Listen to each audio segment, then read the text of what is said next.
All right, let's dive into one of the most exciting shifts happening in AI right now. AI agents. And you're probably thinking, great, another AI buzzword. But this is different. Seriously, we're not just talking about a slightly smarter chatbot here. We're talking about a complete change in how we're all going to work with software, moving from tools that we command to, well, teammates that we actually collaborate with. So let's break down what that really means. So we've all gotten pretty used to AI that can chat with us, right?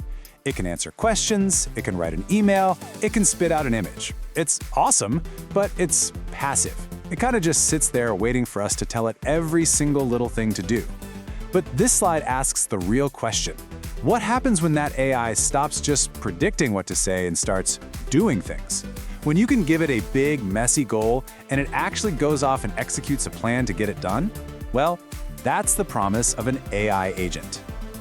And look, this isn't some far-off sci-fi concept. As this quote here points out, this paradigm shift is happening right now.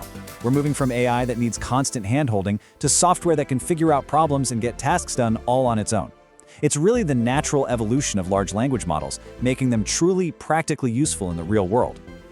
So to really wrap our heads around what makes an agent so different, we've got to understand this one core idea: the move from an AI that predicts to an AI that acts. This slide just lays it out so perfectly. On the left, you've got the AI we all know. It's passive, it's a tool, it's great at answering questions, but it needs us for every single step. But on the right, that's the agent. It's active. It doesn't just answer questions, it accomplishes goals. You give it an objective, and it works on its own to figure out the next step, and the next, and the next. You know, it's the difference between a calculator and an accountant. One does the calculation you ask for. The other manages the books for you. So how does an agent actually pull this off? Well, just like any good teammate, it's not just one single thing. It's a whole system with different parts all working together. So let's dissect this digital teammate.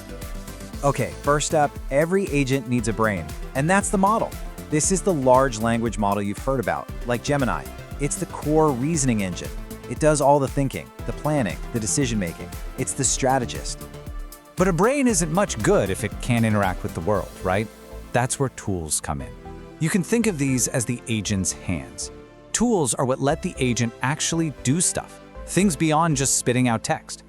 These could be APIs, bits of code, or databases that let it, search Google, send an email, or look up a customer's info. And finally, you have orchestration. If the model is the brain and tools are the hands, then orchestration is the nervous system that connects everything. This is the crucial bit of code that manages the whole process. It takes the big plan from the brain, figures out which hands to use, and then feeds the results back to the brain so it can figure out what to do next. Really, it's this trio, model, tools, and orchestration, that makes an agent an agent. Okay, so now we know the parts. Let's see how they actually work together in this continuous problem-solving cycle. And it all boils down to a really simple but powerful loop. Think, act, and observe. And this is a perfect example of that loop in action. Let's say a customer support agent gets a goal. Where is my order? First, it thinks. It creates a little plan. Then, it acts. It executes that first step by using one of its tools to find the order in a database. Finally, it observes the result. It gets the order details and the tracking number. And that new information immediately feeds right back into the loop, and it starts again, thinking, acting, and observing, over and over until the mission is complete. Okay, but there's a big problem we need to talk about. By default, these language models are stateless. They have absolutely no memory. Every single time you talk to them, it's like meeting them for the first time. For an agent to be a real teammate, well, it's got to be able to remember things. So that brings us to this critical question, right? If the agent's brain has amnesia by default, how does it build context over time? How does it remember your preferences or what you talked about last week? Well, the answer is something called context engineering, which really comes down to two key ideas. I absolutely love this analogy. Think of a session as your workbench. It's a temporary space for one single task. It's got all the immediate notes, the tool outputs, all the stuff you need right now. But once the job is done, that workbench gets cleared off. But memory? Memory is the filing cabinet.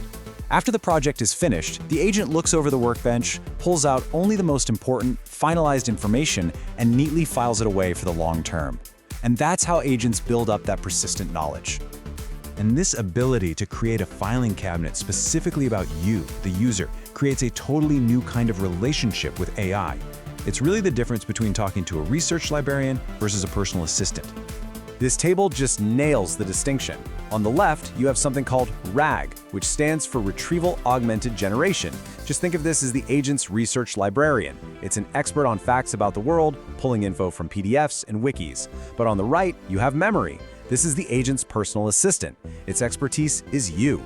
It learns from your conversations to create a truly personalized and stateful experience. The key takeaway is super simple. RAG makes an agent an expert on facts, while memory makes it an expert on you. Now let's zoom out a bit. So far, we've pretty much been talking about a single agent. But the real future, the real power, lies in building entire teams of agents that can work together on really complex stuff.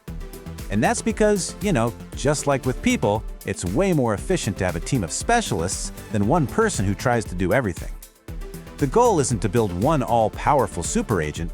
The goal is to build a system where specialized agents can team up and collaborate. And here's a fantastic example of how that works. A project manager agent gets a big high-level goal, like launch our new headphones. It doesn't try to do all the work itself. Nope.